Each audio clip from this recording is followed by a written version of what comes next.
अक्सर हमें कहा जाता है यूरोपियन जब भारत में आए तब जाकर हमारा राष्ट्र, हमारा समाज सुसभ्य बना।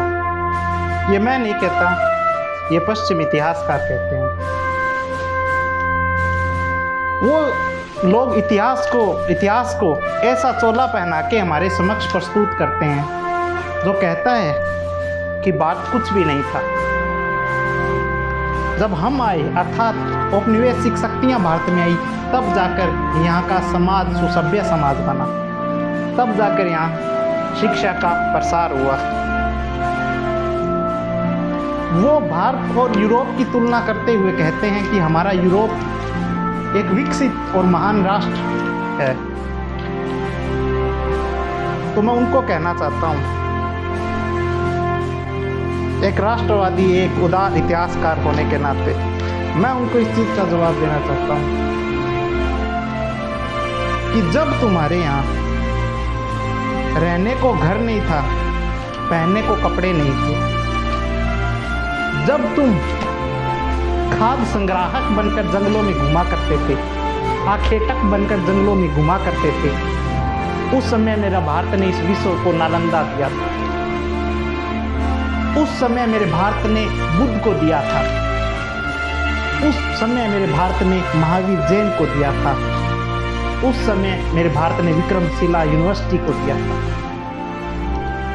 और आप बात करते हो हमें सभ्य बनाने की। साहब, किस सभ्यता की बात करते हो आप हड़प्पा सभ्यता की बात कीजिए, जो विश्व की प्राचीनतम सभ्यताओं में से एक है।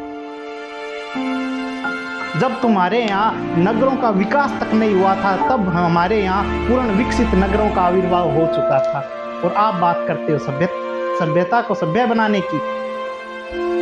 भारत एक सभ्य राष्ट्र था, एक महान विश्व गुरु था। आप इस बात को क्यों भूल जाते हो? आप इस बात को क्यों भूल जाते हो कि हमारे यहाँ आर्यभट्ट भी हुए थे, हमारे यहाँ भास्कराचार्य भी हुए थे?